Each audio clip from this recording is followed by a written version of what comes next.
put him on my radar, and that's become the best partnership ever. I mean, Marto and I are like brothers now. And then the next big piece of the puzzle was coloring. And for that, we got Steve Levine, who did the original Teenage Mutant Ninja Turtles. Oh, sweet. Yeah. So, like, 10-year-old me, in retrospect, is geeking out in the background with the knowledge that I'm working with the Turtles guy. So Steve colored the original series, but he also did most of the early merchandising artwork. So that when people picture the Teenage Mutant Ninja Turtles, the image they're usually conjuring up is like what was on the lunchboxes and T-shirts and that sort of stuff, and that was all Levine. He did almost all that stuff. So bringing on someone who is just this master of color and has this wonderful, vibrant style to kind of bring this to life was that was the best call. It just took everything to a whole new level. So basically, everyone but me at HyperKinetic just continued on with business as usual while I put this thing together on the side. Nice. And you were the writer for the game anyways, correct? Or one of the... Yes. Okay. So a few things I want to call out here that I think are great one is first off, you said we didn't want to take resources from the main project, which was definitely the game. I mean, yes, you had a budget allocated for the comic and everything, but for the game. And then and I think that's important because clearly at the end of the day, the focus is still the development of the game. And it's important that the players and readers know that too. That they don't think that we have taken our attention off from getting out of early access while we're getting distracted by making comics and other stuff, Right. Exact. And thank you for clarifying that because we see it all the time, folks, when whether it's life that happens or anything else with the production of a game and people don't hear from you right away, then they start wondering. So again, even in our last episode with Bruno, he mentioned simply how, hey, just let people know that stuff's still going on, even if you're busy or whatever, even if doesn't seem like much that they would care about, let them know. And so I love that you provided that distinction too, because it carries through with everything. It's like, hey, because if you're giving the signals that are like, hey, we're making a comic now, and then you don't hear anything, type stuff, like, well, now they're like, oh, now they're making comic books. And if you're a studio making... You could totally trigger backlash among fans that have been waiting to get out of early access. And yeah. And I think that's a real concern. Yeah, and I think that's a good way to look at, like, don't look at resources just from the terms of, like, time and money. Look at it also in the forms of transparency and communication. Because and goodwill from your players. Goodwill from your players is a resource. Yeah. You don't want to squander it. Exactly. And another thing I want to call out, too, is opportunities again. So when it came down to like looking at this team, you're treating it as a separate project and stuff. And I want to call, I can't remember the episode number, but the one we had with the Game Bakers making, oh man, I can't think of the Boss Rush game or whatever. Fury. One of their main goals and focus was we want to reach out to the best, like I think it was like electronic musicians out there, because we think, and I think one of them, they reached out to Daft Punk, which I think they got turned down, but they're like, but we wanted to aim high and everything. And from the sounds of it, I'm not too familiar with the comic book industry, but I mean, you had a really high caliber team that like put in all the efforts, and also you were seeking those opportunities. There was right opportunities, like the first gentleman you rented, the artist, he's just waiting for something, and you needed something, and the quality was there and everything else, and it was a good matchup. It was a great opportunity. And the reason why I'm calling out to these things too is because, one, if you're looking into a project like this, whether it sounds like something like a comic sounds very ambitious to you, or not, or even if it's something on a smaller scale, don't sell yourself short, guys. Like, look for those opportunities and see how they can align, and also meet at that high quality of standard, because clearly it's like, I know the comic just went to print at the time of this recording, but you really want to kind of set those standards higher than what you think you may, even if you think it's not possible to achieve, go a little bit higher. And it sounds like that's exactly the same process that you guys went through for this. Yeah. And the key, one of the things I always look at is any problem that can be solved by networking instead of by throwing money at it, that's always a value. And that's always the way to go if you can do it. And fortunately I had this great network of you know, in the comic world of creators that I know, and and I've got a decent reputation there. So it's not difficult to coax someone into wanting to work on a project I've written. And it just just worked out. Everything just kind of fell into place. I said fell into place, but I waited 4 years for the opportunity where I could see the pieces positioned to fall into place. Yeah. It didn't just happen. No, good point. Now, it's kind of funny. I'm looking through the questions I prepared here, and I'm realizing that there isn't too much more we've actually talked about from the gamification sides of things. I know you mentioned some stuff briefly, but I was hoping that maybe you could elaborate a little bit more some of the gamification aspects that the comic has. I think prior to us recording this right now, excuse me, you mentioned something about the covers, but earlier you did mention something about puzzles. Could you please just share a little bit more about what are the kind of those gamification aspects that the comic poses, and are there anything in the game that references the comic? Sure. Yeah.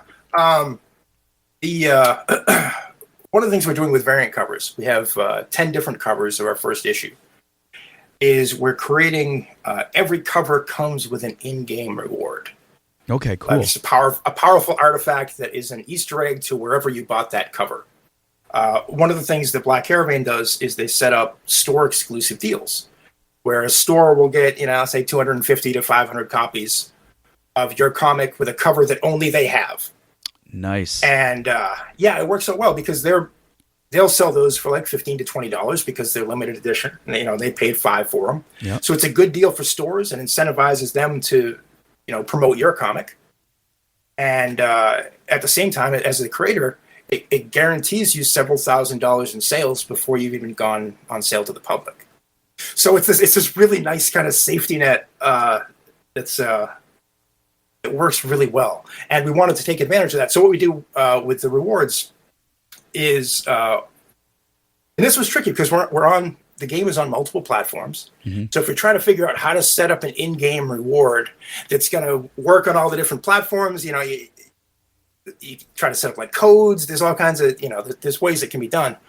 But I wanted to do it without using, and again, this is separating the comic from the game.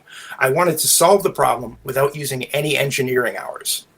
I didn't want to have to pull any progress from the game, any forward progress in the game, to figure out how to do these in-game rewards. So one of the things we have in Epic Tavern in our narrative engine is the ability to check to see if a certain character is in the party at the time and branch the results if they are. So what we did with these covers is it's the instructions on the inside of the cover gives you the name of 4 heroes and the name of the quest to send them on. And if you send those 4 heroes on that quest in the game will check, it'll recognize all 4 there, and it gives you the special item. Oh, so it gives us this kind of workaround that we could do right within our existing engine. It didn't require any additional programming at all. Just some string command wrangling from me.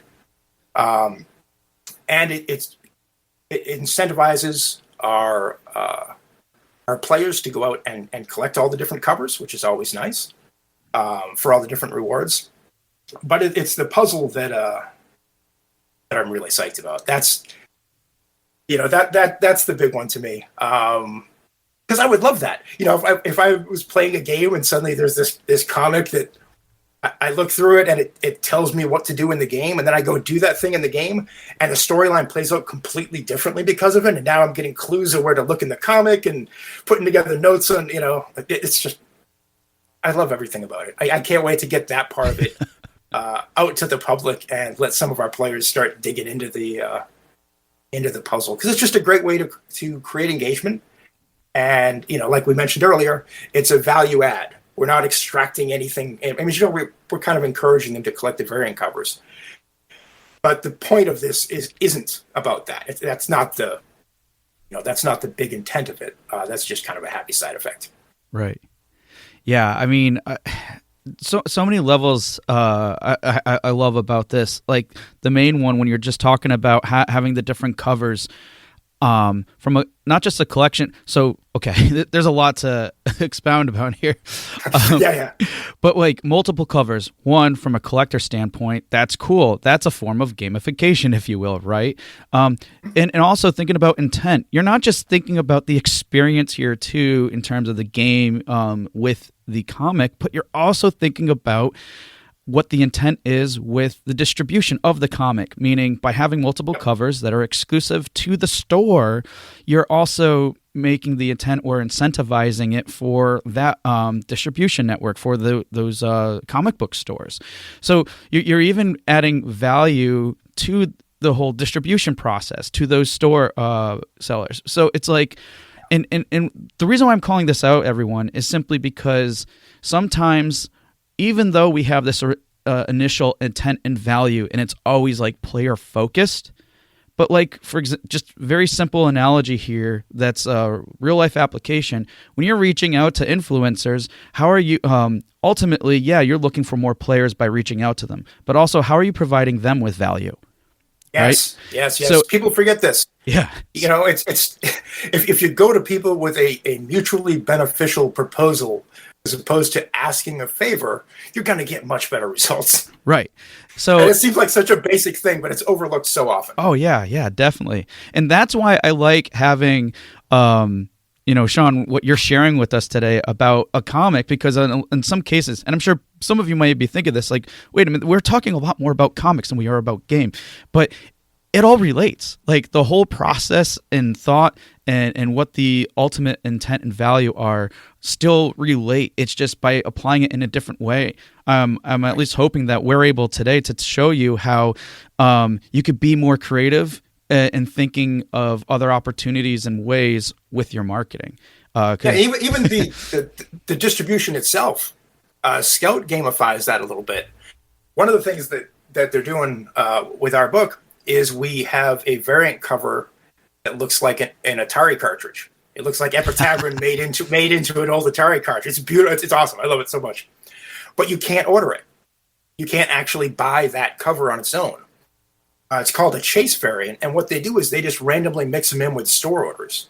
Oh, like every 10th or 20th copy of the main cover that stores order will just be one of these, and they're just randomly shuffled in, and encourages readers to get out to stores and see if their local store happens to have any of the rare variants.